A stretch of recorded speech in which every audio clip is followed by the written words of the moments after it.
RTL Soir. Jusqu'à 20h, le face-à-face. Jean-Luc Mélenchon, Éric Zemmour. Avec Bernard Poirette.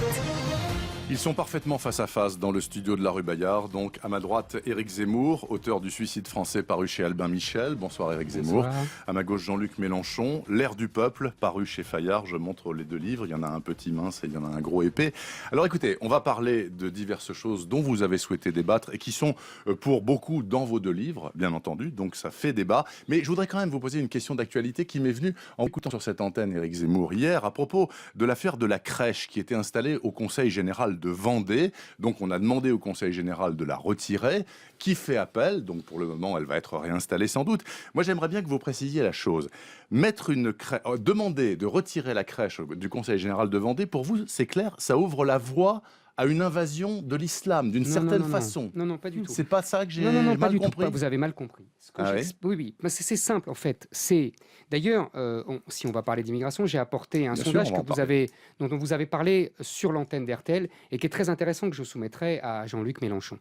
Non, c'est pas du tout ce que je dis. Ce que je dis, c'est que les gens de la pensée libre, des gens d'un laïcisme militant, on dira, qui ont fait enlever cette crèche, ne se rendent pas compte que, en fait, ils servent les intérêts d'un multiculturalisme effréné. C'est-à-dire qu'à partir du moment où on ne reconnaît pas qu'il y a une culture chrétienne qui a fabriqué la France depuis 1500 ans. Non.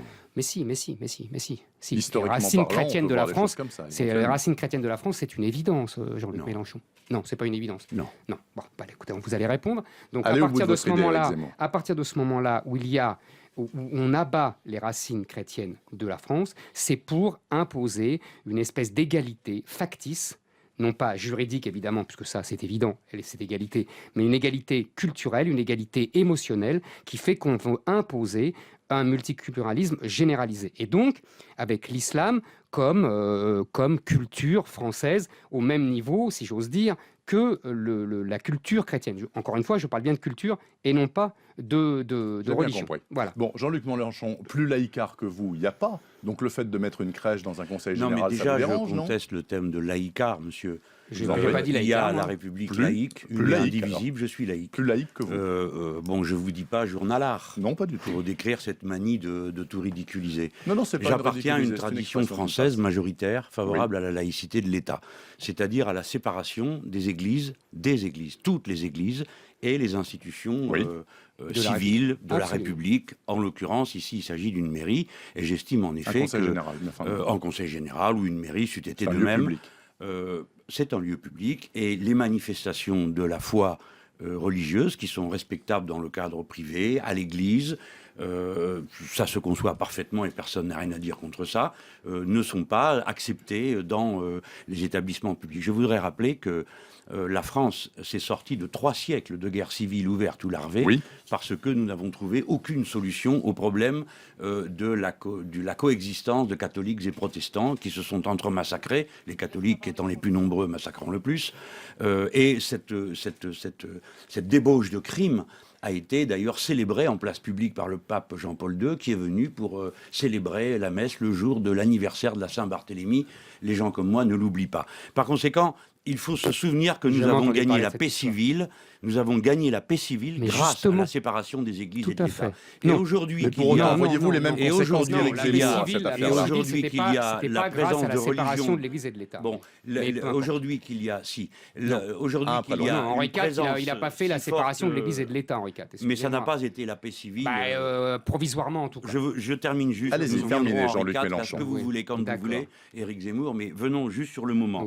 Au moment où des pratiques religieuses sont devenues si agressives et intrusives, quelles que soient les communautés, eh bien, il faut plus que jamais défendre la laïcité de l'État et se souvenir qu'en France, une extrême majorité de Français, bienveillants, tolérants pour la foi des autres, demandent que soit respectée la paix laïque de la République. Et notamment ceux qui n'ont pas de religion et ne se voient pas obligés de subir le spectacle et les manifestations et les ostentations publiques de faits religieux. Vous avez tout à fait raison sur ce dernier point. 2 choses simplement. Les crèches sont bien au-delà que du dogme religieux, c'est plutôt des traditions populaires qui ont plus de 1000 ans. Et deuxièmement, je n'ai pas entendu Jean-Luc Mélenchon quand la mairie de Paris célèbre dans l'hôtel de ville la fin du Ramadan. là, j'aimerais bien que... mais c'est une erreur, mais je vous dis les choses très franchement. voilà. La religion de son côté, l'État et l'État Vous avez oublié de réagir. Je n'étais pas. Vous pouvez pas réagir. Et voilà, non, mais on me pose la question, je vous réponds. Mais je sais bien, de la c'est même pour ça manière que je je vous la suis contre le fait que l'on subventionne les crèches religieuses, comme les crèches Lubavitch ou les crèches Absolument chrétiennes. d'accord avec vous. Les enfants, si les Lubavitch veulent faire des crèches, eh bien ils font des crèches, Chez eux. mais l'argent public Mais n'a on pas est à d'accord, participer. on est d'accord là-dessus. Alors oui, mais alors dans ce cas, on est d'accord aussi pour retirer la crèche de cet endroit et faire respecter une laïcité pure et parfaite. Encore une fois, Oui ou non, vous êtes d'accord pour faire retirer la crèche du Conseil général de Vendée? Ça ne me gêne pas. En Sauf quoi que la sachez, célébration de la naissance d'un Dieu est un événement qui est neutre? Sachez quand même que, encore une fois, cette crèche est plus une tradition populaire qu'un dogme religieux. L'Église ne s'est jamais battue pour cette crèche. Mais peu importe. Monsieur Zemmour, c'est là que vous ne connaissez pas votre histoire de France. Si, un petit peu. Voyez-vous, en 1950, Oui. l'Église a fait brûler sur le parvis de la cathédrale de Dijon, a fait brûler le Père Noël parce que c'était un personnage païen qui défaisait la tradition religieuse. Vous voyez. Alors, ça veut dire que si l'on excite un peu les religieux, ils n'ont pas de raison de ne pas aller au bout de leur dogme. Écoutez, par conséquent, les crèches n'ont rien à faire dans les lieux publics, pas plus que les autres événements religieux. C'est une tradition millénaire, ce n'est pas un vrai... Non, ça ne peut pas être une tradition millénaire de mettre une crèche dans un conseil général, vu que ceci n'existe que depuis 2 siècles. Écoutez, non, ce n'est pas une tradition millénaire. Et s'il fallait reprendre toutes les traditions millénaires, nous pourrions reprendre celle de ce cher Saint-Louis, qui a obligé les Juifs à porter le premier signe d'appartenance au judaïsme. C'était une loi. Oui, de faire... Ah bah oui, mais justement, je ne mélange pas tout, je fais le tri de ce qui peut permettre aux Français de vivre entre eux en paix. Donc la religion chez elle et l'État chez lui. C'est une règle simple. Je suis tout à fait et d'accord donc avec au Conseil général de Vendée, on n'a rien à faire avec une crèche dans le hall, ni dans aucune église. Et de même que dans les tribunaux, il n'y a pas de raison qu'il y ait des crucifix. Mais c'est réglé depuis longtemps, ça. Oui, mais par exemple en Allemagne, nos amis le demandent. Laissez parler Éric Zemmour, juste un mot, Éric Zemmour, sur cette question. Parce que je voudrais quand même qu'on parle plus largement de la question de l'immigration. Pardonnez-moi. Plus largement, qu'est-ce que l'immigration a à faire avec les crèches? Attendez. Pour le moment, rien, justement. Alors venons-en à cette question. C'est un de vos grands chevaux de bataille, Éric Zemmour. Hein, vous en parlez très souvent. Est-ce que vous ne pensez pas être complètement obsessionnel sur cette question-là? Pas du tout. D'abord, je refuse qu'on me dise que je suis obsessionnel. La méthode de psychiatriser un désaccord politique, je la connais depuis Brejnev. Donc ça ne marche pas. Hein, donc ça, c'est une première chose. Si vous comparez votre collègue à Brejnev... écoutez, en tout cas, je lui dis, parce que ce n'est pas la première fois qu'on me le dit. Je ne suis pas obsessionnel. D'accord. Deuxièmement, ce n'est pas un cheval de bataille. Hein. Les gens en parlent tout le temps. Voilà. De l'immigration, c'est un sujet majeur pour les Français. Si M. Mélenchon... Vous allez pouvoir répondre. Et deuxièmement, je vais faire le lien entre la laïcité et l'immigration, justement. Il y a eu, donc je parlais d'un sondage qui était paru sur RTL d'ailleurs, un sondage de l'Institut Sociovision, et qui demande, apparemment ça va dans le sens de M. Mélenchon, une très grande discrétion religieuse, une application très stricte des lois de la laïcité, partout, non seulement au Conseil général, mais même dans les entreprises, partout dans tous les espaces publics. Donc vous voyez, les gens sont plutôt d'accord avec vous. Ça, c'est ce que veulent les Français. Exactement, à 80%. Et en fait, ce dont on s'aperçoit, ce qui est très intéressant, parce que l'étude est assez fouillée, c'est qu'il y a une différence entre la majorité de la population, c'est à 80% qui demandent donc ça, et ils sont allés demander selon la croyance religieuse. Et on s'aperçoit que les chrétiens pensent exactement comme les 80% des Français. Voilà. Donc, voyez. C'est une vieille tradition chez les chrétiens de France. Oui, la laïcité est une invention du christianisme. Pour dire qu'il ne... Non, c'est pas... rendez César ce qui appartient à César. Attendez, juste pour vous dire un mot. Mais je vous en prie. Vous avez prie. raison, on le sait bien. Mais non, vous supportez d'entendre qu'au moment du débat sur la laïcité, Lamennais, qui représentait un courant chrétien, disait lui qu'il était d'accord pour la séparation des églises et de l'État parce qu'il ne voulait pas que le christianisme soit la religion officielle de la France. Voyez, on est d'accord. Et il pense que la foi devait éclairer de l'intérieur et non pas depuis la loi. On est d'accord. Sauf ça m'étonnerait parce que là-dessus on est d'accord. Vous êtes d'accord tant qu'il s'agit des chrétiens. Il continue, mais vous allez voir les chiffres. Moi, je les ai sous les yeux, je les ai apportés. On demande aux musulmans français ce qu'ils en pensent. Et ils répondent, près de la moitié souhaitent une société où chacun puisse s'exprimer publiquement son appartenance religieuse. 56% trouvent normal qu'on suive d'abord les règles de sa religion avant celles de la société. Et 60% des musulmans trouvent acceptable le port de signes religieux et la prière sur le lieu de travail. En fait, Ça, c'est pas compatible avec la République. Ah non, c'est pas compatible avec la République. Non, ça n'a pas rien à voir. Attendez, on va regarder le détail de ce que vous dites. Mais vous inquiétez pas, je l'ai lu. C'est très intéressant. En fait, c'est très intéressant parce que, en fait, quand les Français demandent plus de laïcité, ils se trompent sur les mots. Parce que la laïcité, M. Mélenchon l'a très bien dit tout à l'heure, c'est uniquement la neutralité de l'État dans les espaces publics par rapport à la religion. C'est pas le comportement des gens, c'est pas la prière dans les lieux publics. En revanche, ce que les Français veulent, sans le savoir, ils veulent l'assimilation. C'est-à-dire qu'ils ne comprennent pas... Sans le savoir ? Oui, sans le dire, sans employer le mot. Parce que ce qu'ils disent là, ça veut dire que les gens doivent s'assimiler, se comporter comme les Français de souche et les immigrés plus lointains. C'est ça le grand problème entre l'islam... Attendez, monsieur Mélenchon, c'est ça le grand problème mais je vais vous laisser entre du temps. l'islam et la société française. C'est que, et on va y revenir, d'une part, nos élites depuis 40 ans ont abandonné l'assimilation, et que l'Europe nous pousse à l'abandonner, et que deuxièmement, nous avons de plus en plus de musulmans qui refusent eux aussi cette assimilation et qui veulent pratiquer leur religion comme l'islam a toujours été pratiqué, c'est-à-dire qu'il n'a jamais connu les règles de la laïcité. Bon, alors ça c'est le point de vue d'Éric Zemmour sur cette question-là. Il a eu le temps de développer. Vous allez développer juste après la pause de publicité, monsieur Mélenchon. Vous aurez du temps pour ça. Avec Bernard Poirette.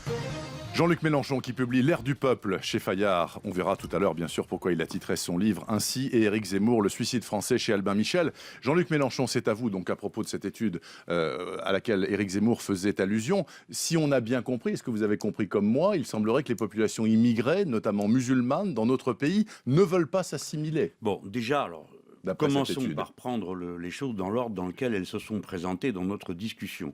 Vous abordiez le thème de l'immigration et Éric Zemmour a répondu sur la question des musulmans. Parce qu'on a parlé de laïcité. Alors, non, mais c'est l'équation habituelle. Immigré égale musulman, musulman égale intégriste et gens qui ne veulent pas s'assimiler. Ce n'est pas vrai. Il a cité une étude. Alors c'est par sondage. Nous sommes obligés de regarder les biais des questions. Monsieur Zemmour, les yeux dans les yeux... Est-ce qu'il est normal de suivre d'abord les règles de sa religion avant celles de la société ? Non, la loi. Ah non, c'est pas ce qui est écrit. La loi de la société. Normal qu'on suive d'abord les règles de sa religion avant celles de la société. C'est la question des lois. Quelle est la réponse ? Non, mais vous venez de répondre les lois. Non. Ici, il y a les règles. La réponse est qu'il est juste. Monsieur, vous ne pouvez pas forcer les consciences. Il est juste de respecter les règles de sa religion. Par exemple, qu'il est juste. La loi reconnaît le droit à l'avortement. Eh bien, personne n'est obligé d'avorter. C'est une liberté. De la même manière, la loi ne prévoit pas que vous soyez obligé de partager avec quelqu'un d'autre qui n'a rien. Et vous suivez d'abord la loi du cœur. Par conséquent, il est normal que des gens qui sont croyants se réfèrent d'abord à la morale de leur croyance. Et vous pensez que l'assimilation va se faire avec le temps naturellement ? À partir de là, lorsque certaines pratiques liées à la foi contreviennent à la loi, il y a un délit, et à ce moment-là, on condamne le délinquant. Par exemple, certains peuvent penser que l'excision, qui est une pratique tribale qui n'a rien à voir avec l'islam, doit être appliquée. Ceux qui s'y risqueraient tomberaient sous le coup de la loi et seraient châtiés. Car dans ce domaine, c'est la loi qui a la prééminence sur le reste. Par conséquent, on ne peut pas reprocher à des gens de vouloir agir selon ce que leur morale ou leur foi, personnellement j'agis suivant la morale stoïcienne, d'autres ça peut être la foi religieuse, catholique, juive ou autre. Bon, ça c'est la première chose. La deuxième, c'est que je ne suis pas d'accord pour qu'on ne cesse de faire un lien entre immigrés et musulmans. Pour quelle raison ? La première est parce que l'immigration n'est pas composée majoritairement de gens qui viennent du Maghreb. L'immigration majoritaire en France, monsieur Éric Zemmour, est composée d'Européens. Voyons. D'Européens. La communauté la plus nombreuse... Non, je ne date pas, ce sont les derniers chiffres. Parlant, la communauté la plus nombreuse en France étrangère, ce sont les Portugais, loin devant les Algériens. Et quand bien même... ils sont naturalisés. Quand bien même parlerait-on de Maghrébins, que tous ne sont pas musulmans, et que quand bien même seraient-ils tous musulmans, que je ne vois pas où est le problème. La France est plus forte que tout. La loi républicaine mettant les individus à égalité permet C'est une machine à fabriquer du citoyen, la France. Nous ne sommes pas en Allemagne. Ici, c'est pas dem Volk, le peuple. C'est pas quelque chose qui a à voir avec une référence millénaire, comme vous voulez transformer la France. La France est tout entière dans l'acte fondateur qu'est la grande révolution de 1789, liberté, égalité, fraternité. Et voilà comment on fabrique sans cesse des Français. Éric Zemmour, vous ne pouvez pas parler tout le temps. C'était-vous avant. Alors arrêtez de dire monsieur tous les 2 secondes. Donc vous vous taisez, je parle, vous parlez, je me tais. Et comme c'est mon tour, je parle. Bon, je n'ai pas fini et je veux terminer sur les chiffres que je suis en train de donner. Quoique ce ne soit pas une bataille de chiffres. Parce que fondamentalement, je méprise cette manière de montrer du doigt une partie des Français, monsieur Zemmour. La machine à fabriquer des Français continue à tourner à plein régime. Et comme nous serons obligés d'entretenir cette machine pour la raison que les flux migratoires dans le monde ne vont pas ralentir. Ils vont continuer à cause du changement climatique, à cause des guerres, à cause du nombre des êtres humains. Il faut donc faire tourner à plein rendement la machine à transformer en Français tous ceux qui ne le sont pas mais qui veulent vivre avec nous. Je vais arrêter sur cette phrase. Nous avons la machine pour faire la grande France. Ça s'appelle la République, liberté, égalité, fraternité. Voilà le contrat entre Français. Peut-être la 6e République, on va en parler dans un instant peut-être. Monsieur Mélenchon. Un mot avant de passer à la 6e. Très bien, monsieur Mélenchon. Je vais vous raconter une anecdote qui va vous toucher. Pas du tout menaçant, oh là là, pas du tout menaçant. Monsieur Mélenchon, je vais vous raconter une histoire qui s'est passée à Bagnolet il y a une quinzaine de jours.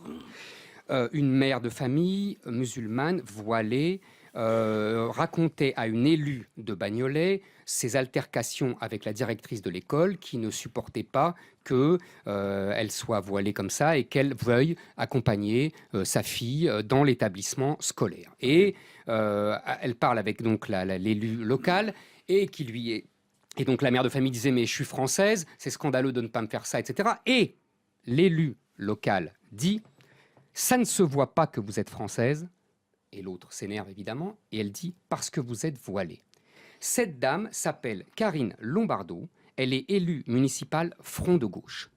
Elle est maire adjointe à l'éducation. Je ne sais pas ce que vous Non, mais pourquoi je vous raconte cette histoire? Oui, bien sûr. Pour tout salir, tout rendre laid. Vous m'avez dit qu'on n'a pas le droit d'interrompre, alors respectez votre propre Vous n'avez pas règle. le droit de m'interrompre. Ah oui, effectivement. Pourquoi je vous raconte ça? Parce que, vous voyez, cette réaction de quelqu'un de chez vous, c'est la réaction de la France depuis 150 ans. C'est-à-dire que l'assimilation, ça veut dire devenir le même. Ça veut dire ne pas rester l'autre. Et quand on a une religion qui n'est pas seulement une foi, comme vous le prétendez, mais qui est aussi, tous les spécialistes le disent, un régime juridique, un État, une politique. L'islam n'est pas seulement une foi, ce n'est pas le catholicisme. Le judaïsme, il y en a aussi, des pages et des pages. Le judaïsme aussi. Le judaïsme aussi. Seulement, le judaïsme, on l'a obligé à éradiquer, en tout cas en France, je ne vous rappelle pas Napoléon, 1807, etc., cette partie étatico-juridique. Ce qu'on n'a jamais fait pour l'islam. Et aujourd'hui, nous avons des gens qui s'habillent. Mais oui, monsieur Mélenchon. Terminé. Pas du tout. Jamais on n'a fait les Juifs. Qu'est-ce que vous racontez? Mais si, bien sûr que si, on 1800. Mais enfin, c'est la République qui a libéré les Juifs. Qu'est-ce que vous racontez? Elle a émancipé les Juifs, mais rien aux Juifs en tant que nation, tout en tant qu'individu. C'est Clermont-Tonnerre. Exactement. Et il avait 1000 fois raison. Il avait 10 000 fois raison. Bon, alors on sauf continue. Non, vous on ne dire que les communautés ont des droits en France, à part au dîner du CRIF. Il n'y a aucune communauté qui se veut s'arroger des droits. On ne continue pas. Je ferme le raisonnement, c'est très simple. C'est qu'on a de plus en plus de Français qui ont l'impression de ne plus être en France, dans des quartiers, qu'on vit à la musulmane, qu'on vit à l'arabo-musulmane, et que la règle à Rome fait comme les Romains n'est plus respectée, que vous le voulez ou non. La France, vous dites la République. Mais la République, ce n'est pas seulement le respect des lois, c'est aussi le respect d'un esprit. C'est aussi, il n'y a pas de peuple sans sociabilité et il n'y a pas de sociabilité sans ressemblance. Ok, Jean-Luc Mélenchon, non, vous avez la parole dans 2 minutes, on a la même problématique. Si vous voulez un peu de temps, il faut qu'on s'arrête maintenant et vous lui répondez juste après. Il est 19h38 sur RTL. Jean-Luc Mélenchon face à Éric Zemmour dans RTL Soir. Avec Bernard Poirette. Il est 19h41, je vous rappelle Éric Zemmour, le suicide français Albin Michel, Jean-Luc Mélenchon, l'ère du peuple, Fayard, monsieur Mélenchon, c'est à vous. La question étant de savoir si les populations immigrées dans ce pays, en tout cas les dernières arrivées qui sont majoritairement musulmanes, parce que les anciennes, elles ne l'étaient pas, les Portugais, les Polonais, les Italiens, ont une volonté réelle d'assimilation ou pas. Lui, il dit que non, Éric Zemmour, et vous? Mais je refuse de me situer dans cette problématique, elle est absurde. Des immigrés maghrébins, il y en a depuis les années 50, n'évoquez pas que les Portugais et les Italiens. Il y a des immigrés maghrébins de confession musulmane depuis toujours, qui ont une pratique de leur religion qui est différente suivant les périodes. Lorsque cet élu s'adresse à cette personne et lui fait cette réponse, à supposer que l'anecdote de Zemmour soit vraie, d'Éric Zemmour, mais supposons qu'elle soit vraie, eh bien je vais vous dire ce que moi-même j'aurais pensé, je serais capable de dire à quelqu'un, notamment une femme, qui viendrait à se présenter dans une tenue extravagante et pour ainsi dire déguisée, avec un voile intégral ou je ne sais quoi, ce qui est interdit par la loi. Je lui dirais, mais ce n'est pas ça le tempérament de la liberté que nous avons gagnée en ce pays. Et j'essaierai de convaincre. Voilà. Eh bien, vous avez du boulot. Essayons de faire. Pardon, mais j'ai peut-être du boulot, mais c'est comme ça qu'on fait. Monsieur Zemmour, je le fais. Et je dirais notamment à certains, comme je l'ai dit à certains jeunes, que Dieu n'a jamais demandé à personne d'aller se déguiser en afghan pour être un bon musulman, comme je le vois souvent. Et je dirais de même aux catholiques qu'il n'y a aucune raison, ou aux juifs, qu'il n'y a aucune raison de se déguiser avec une peau de mouton sur la tête du XVIIIe siècle pour que Dieu l'Éternel le trouve favorable. De la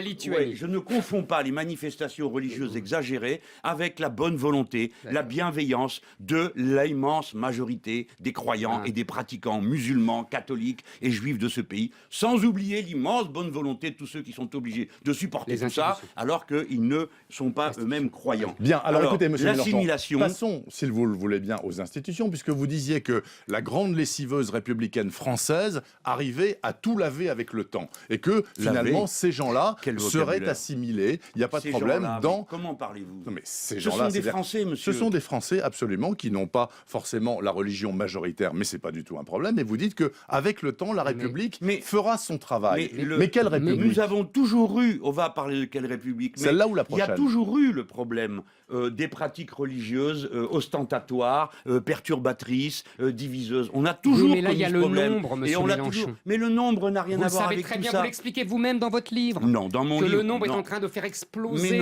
tous les... Mais non, si, excusez-moi. On n'a pas le droit d'évoquer ni fantasmes ni obsessions. Mais c'est votre livre. Mais mon livre décrit quel est un phénomène... L'explosion démographique dans le monde. Monsieur Zemmour, l'explosion démographique n'est pas un danger, une abomination, une horreur. C'est rien de tout ça. Eh ben non. Alors qu'est-ce que vous comptez faire? Vous comptez tuer les gens, les empêcher d'avoir des gosses? Non. Mais ça va nous poser de graves problèmes. Et ça pose déjà des problèmes dans toute l'Afrique. Des problèmes et il faut les régler de manière civilisée, rationnelle, méthodique, bienveillante, tolérante, et pas cette agression des uns contre les autres. L'explosion démographique amène la guerre dans toute l'histoire de l'humanité. Donc pas du tout. Mais pas du tout, monsieur Zemmour. Ce qui amène la guerre, c'est le défaut c'est le manque de capacité de nourrir tout le monde. C'est le manque de... Mais bien sûr que si. Non, ça c'est vous qui n'y connaissez rien, car depuis l'Antiquité c'est comme ça. Et si vous voulez bien étudier pourquoi l'Empire romain s'effondre, c'est certainement pas à cause des barbares. Vous auriez bien de lire. Est-ce que moi vous êtes d'accord pour dire que... Attendez, est-ce que moi... c'est pas les barbares qui ont compris parfaitement non. L'Empire s'est effondré tout seul. Il était incapable de continuer sur les bases sur lesquelles il fonctionnait. Messieurs, s'il vous plaît, est-ce que moi vous êtes d'accord pour dire que la 5e République est à bout de souffle, qu'il faut en changer, qu'il faut inventer une 6e République? Et dans ce cas-là, puisque vous êtes d'accord, elle aurait quelle gueule, la 6e République? Alors, monsieur Mélenchon, je vous en prie. Moi, je pense que la 5e République est d'abord, nous ne sommes plus vraiment en 5e République, car l'actuelle 5e République n'a rien à voir avec celle de 1958. Elle a été vendue comme un régime stable. En vérité, elle a changé 24 fois, dont une par an au cours des 10 dernières années. Les gouvernements ne sont pas... Les ministres clés d'un gouvernement ne sont pas plus stables que sous la 4e République, si vous regardez le turnover des ministres de l'économie. Donc tout ce qu'on nous a dit n'existe pas. Mais c'est un régime de monarchie présidentielle qui s'est emboîté tenons mortaise avec l'absurdité de la Commission européenne, c'est-à-dire que tous les pouvoirs sont concentrés sur quelques personnes et le peuple tout entier, quoi qu'il vote, a droit tout le temps à la même politique. C'est avec ça qu'il faut rompre. Et on va rentrer dans l'ère du peuple, vous pensez un jour ? On est dans l'ère du peuple. Il faut entrer plus profondément dans le sujet institutionnel, car ce n'est pas qu'une organisation des pouvoirs publics que le changement de constitution. Ça concerne le régime de la propriété, ça concerne le régime des normes juridiques, ça concerne le primat de l'écologie que l'on pourrait introduire dans la Constitution, comme il y a le principe de précaution. On pourrait introduire la règle verte, c'est-à-dire ne jamais prendre plus à la nature que ce qu'on peut lui rendre. Vous en parlez beaucoup dans mais votre ce que je veux dire essentiellement sur cette affaire, c'est que le fait de devenir constituant forme le peuple lui-même. C'est-à-dire que contrairement à ce que pense monsieur Éric Zemmour, pour moi, le peuple se constitue, non pas, le peuple français ne se constitue pas à partir du ventre des femmes françaises, mais à partir de l'école, de la politique et de la République. Et lorsque le peuple devient constituant, il s'approprie collectivement son avenir en définissant les droits qui sont les siens. Il faut donc, par cet acte-là, en quelque sorte, nous allons refonder la France elle-même et l'idéal républicain le mettre en partage dans toute la population. Pour ça, on est plus intelligent à plusieurs qu'à un seul. Il faut une assemblée constituante et il faut un pouvoir parlementaire et non pas cette grotesque monarchie présidentielle. Éric Zemmour, moi je suis d'accord avec le début de la démonstration de Mélenchon, qu'on n'est plus en Ve République et qu'on a dénaturé la Ve République, qu'il dépeint comme une monarchie, mais une monarchie républicaine et une monarchie qui allait devant le peuple. Je rappelle que le général de Gaulle a démissionné quand le peuple lui a signifié son congé, qu'il n'était pas obligé de le faire. Ça n'a pas créé la mode, hein, les suivants sont restés. On est bien d'accord. Donc en fait, ce que je constate, c'est que Mélenchon nous fait des grands discours sur le peuple, le pouvoir du peuple, etc., mais que quand il s'agit d'arracher un pouvoir essentiel qui est celui de battre monnaie, en 1992, il vote oui à Maastricht. Et deuxièmement, quand la vraie... Mais c'est la vérité. Ça fait déjà 3 émissions. Je vous dis que j'ai voté contre le passage à l'euro. Vous avez voté oui. Excusez-moi. C'est important. En 2005, il y a le texte qui reprend celui de Maastricht. J'ai voté contre. Je sais. J'ai voté contre la Banque centrale européenne, contre l'euro. Vous avez rendu compte que vous avez fait une bêtise. C'est pas de ma faute. Répétez pas comme ça d'un air patenot. Et j'ai pas fini. La deuxième. C'est pas bien parce que c'est un procédé rhétorique qui consiste à dénigrer. C'est la vieille rhétorique d'extrême droite. Pas vous, pas ça. Vous ne voulez pas qu'on parle de vos obsessions. Respectez vos interlocuteurs. Mais je respecte mon interlocuteur. Alors ne me faites pas faire et dire des choses que je n'ai pas fait. Vous avez voté oui à Maastricht, c'est un fait. Oui, mais parce que... Non, je ne vais pas raconter votre vie, je ne vais pas raconter qu'après, mais vous venez de dire à l'instant, quand il s'agit du pouvoir de battre monnaie, monsieur Zemmour. Or, quand on a décidé de passer à l'euro, j'ai voté contre. Oui, mais parce que c'était trop tard. C'était trop tard, monsieur Mélenchon. Non, il y avait un vote, on pouvait voter oui ou voter non. Oui, mais c'était trop tard. Les Français, les députés auraient pu voter non. Mais vous saviez très bien qu'ils allaient voter oui. Non, monsieur, moi il a voté non. Oui, d'accord, mais ils ont non, monsieur Mélenchon. Vous changez la nature de vos interlocuteurs pour arranger vos pas du tout. Vous dissimulez ce que vous avez fait. Voilà, vous avez changé d'avis. Vous êtes rendu compte que vous avez eu tort. Peut-être que dans quelques années, vous vous rendrez compte que vous avez eu tort sur d'autres sujets, par exemple l'immigration tout à l'heure. Alors maintenant, il y a une deuxième chose dont vous ne parlez jamais, qui est le gouvernement des juges. La vérité, c'est que la Ve République a été dénaturée par effectivement le pouvoir de Bruxelles et de la Commission de Bruxelles, mais surtout par les juges, par le Conseil constitutionnel depuis juillet 71, par les cours européennes de justice, qui ont un pouvoir délirant d'imposer leurs normes, leur volonté, leur idéologie à un pouvoir qui est faussement démocratique, puisqu'il ne peut absolument rien faire. Et ça, M. Mélenchon ne dit jamais rien contre ça. Il ne dit... Ah bon, je vous ai jamais entendu. Je vous ai jamais entendu. Entendu, mais vous écoutez à toutes les portes ou quoi? Lisez mes livres. Publiquement, j'ai déjà expliqué. J'ai lu votre livre. Ah oui, mais vous en avez eu un, j'en ai lu écrit 14. J'en ai lu plusieurs. D'accord. J'ai expliqué en long, en large et en travers pourquoi la Ve République produisait mécaniquement le gouvernement des juges. C'est pas la Ve République, c'est un putsch. Il produit des autorités indépendantes type CSA et compagnie qui sont à la fois l'exécutif, le législatif et le judiciaire de leur ordre. C'est faux, ce n'est pas la Ve République. C'est justement la dénaturation. Ça y est pas et puis après vous dire autre chose. C'est la dénaturation de la Ve République. La dénaturation de quoi? Vous accusez la Ve République, ce qui est qu'en fait un combat contre la Ve République. Et oui, à partir du moment où le général de Gaulle meurt, ou Pompidou meurt, la Ve République commence à se déliter parce que les élites politiques, administratives, économiques la pourrissent de l'intérieur. Et là, vous venez de dire « Ah bah c'est la Ve République ». Non, ce n'est pas la Ve République. Alors messieurs, puisque vous avez parlé du pouvoir des juges... D'abord, votre affaire d'élite, Zemmour, elle n'est pas claire du tout. J'ai lu votre livre avec attention. Les élites, c'est pas clair, votre définition. Parce que vous mettez en cause des élites à coups de petites chansons qui auraient, paraît-il, changé l'état d'esprit des Français. Il n'y a jamais un fait social dans votre bouquin. C'est pas vrai. Sauf une manifestation de sidérurgistes. Le reste du temps, 81, 68 pour vous, c'est Cohn-Bendit, c'est pas les 10 millions de travailleurs en grève, et ainsi de suite. Quant aux élites, cher monsieur, il faut les mettre dans l'ordre dans lequel elles sont. Les élites qui commandent aux élites, c'est celles qui ont l'argent, c'est-à-dire l'oligarchie financière, qui s'est soumise toutes les institutions, et ensuite, en enchaînement... Alors justement, parlons des élites. Donc c'est le capitalisme qu'il faut frapper. Vous êtes d'accord? Alors, c'est votre thèse. Non, c'est pas ma thèse. C'est votre thèse ou pas? Attendez. C'est le capital qu'on combat ou les chansons? Mais les chansons sont le produit du capital et Oh, permet. mais évidemment. Comme ça, Mais vous savez pas que mécanisme mais vraiment Mélenchon, grossier. est-ce que vous savez aujourd'hui que les rapport historiens entre les super- expliquent très bien que les chansons qui ont sali Marie-Antoinette et Louis XVI ont été un élément majeur de la Révolution. Donc ne méprisez pas comme ça les chansons. Ça fait partie de la guerre Je ne culturelle. méprise pas les chansons. Ah non, mais C'est pas elles qui sont à l'origine des problèmes Mais que j'ai je jamais vous dit faites. ça à l'origine. Vous faites que ça, Monsieur tous les Mélenchon. bouquins remplis Mais ça de pas du commentaires de tout. chansons. Mais pas du tout, Et parce que c'est vous révélateur de prenez l'époque. à des séries télévisées, vous êtes grotesque, vous êtes contre Hélène et les garçons Ok. parce qu'ils parlent pas des Je suis cours. pas ni de contre la Hélène et les politique. garçons. Mais parce que c'est pas le sujet. Hélène et les Le garçons, sujet, c'est c'est un les amours des gamins. révélateur, voyons. Ah oui, attendez, d'accord. s'il vous plaît. Des gens. Oui, S'il oui, vous la plaît. féminisation de la S'il vous plaît. société. Alors là, pour le coup. J'ai pas pu vous suivre les 3 dernières minutes, les auditeurs non plus. Alors à 19h52, on s'arrête, on fait de la pub. Et derrière, il nous restera 4 minutes, c'est-à-dire 2 chacun, pour parler de l'Europe, s'il vous plaît. Puisque vous parlez justement des supra-pouvoirs nationaux qui nous pourrissent la vie, selon vous, on va parler de l'Europe. RTL Soir, Jusqu'à 20h, le face-à-face Jean-Luc Mélenchon, Éric Zemmour. avec Bernard Poirette. Écoutez, c'est extrêmement simple. Il reste 3 minutes. Messieurs, les questions sont relativement simples, mais demanderaient plus de temps peut-être. Éric Zemmour, faut-il en finir avec l'Europe Attends, comme j'ai elle une- nous dirige actuellement et vous aussi, Non, mais j'ai Jean-Luc une mise au Mélenchon. point à faire. Je vous en prie, allez-y.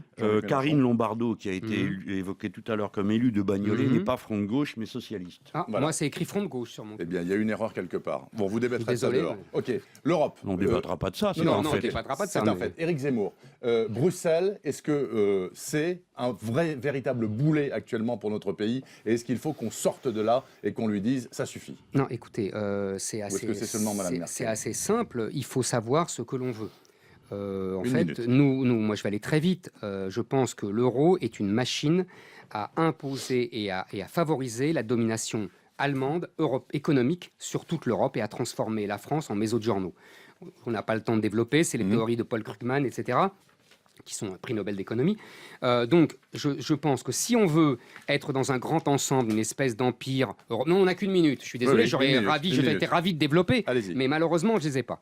Donc, si on veut être un élément, une sorte de grosse Bavière au mieux, dans un empire euro-allemand, il faut continuer. Si on veut poursuivre, essayer de continuer l'histoire de France et d'avoir une France autre vraiment façon. indépendante, et il faut sortir de ça. Ce qui ne veut pas dire ne pas avoir des coopérations, ne pas avoir des alliances, etc.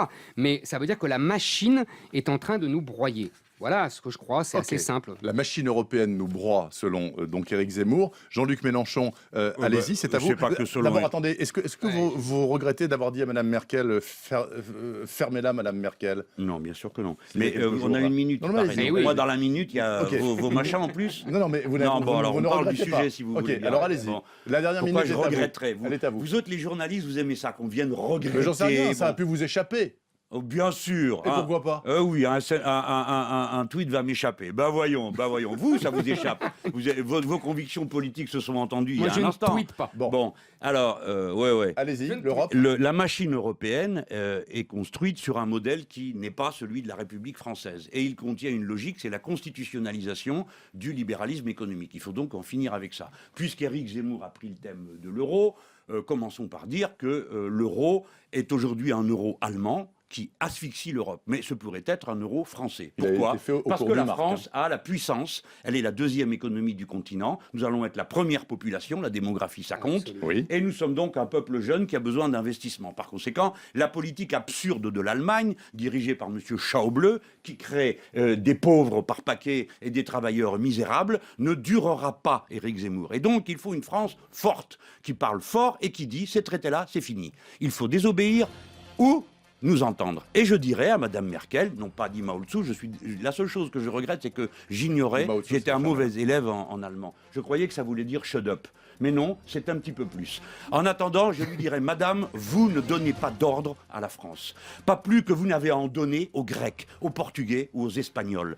Et vous allez vous tenir à votre place d'un pays dont l'économie est déclinante, qui est géré par quelqu'un qui est un énergumène, qui s'appelle Monsieur Schauble, qui trouve cette invention absolument folle de faire un budget à l'équilibre l'année non. où on peut emprunter avec des taux négatifs et Elle sans n'est- vanter. Elle n'est pas folle, c'est la politique de leur démographie, vous l'avez dit Voilà, vous-même. je l'ai très bien Sauf expliqué expliqué d'innombrables fois. On n'a pas la même Messieurs. démographie. Mais nous sommes intérêts. puissants, forts, et nous ne cédons pas. Non. L'euro n'a pas à Non. être allemand, il peut être français. Bah non, c'est Quant là à la où vous France, l'aurez. elle dispose de moyens extrêmement importants de se faire entendre. Nous sommes le deuxième contributeur de l'Europe. Nous contributeurs nets pour 6 milliards d'euros. C'est nous qui garantissons le mécanisme européen de stabilité financière. Si les Français disent non, les choses ne se passent pas. mais Or, Hollande terminé, et Sarkozy terminé. ont dit tous les deux Stop. oui. Eh ben oui, Stop. ils disent oui pour sauver la construction européenne, parce Stop. qu'ils estiment que c'est plus Non, important. ça n'a rien à voir avec que la l'Europe. France. Vous, ce que vous n'aimez pas dans l'Europe libérale, c'est l'Europe. Moi, ce que je n'aime pas, c'est le libéralisme. Parfait, 19h58. Merci messieurs d'être venus débattre sur RTL. Je rappelle, Jean-Luc Mélenchon, L'Air du peuple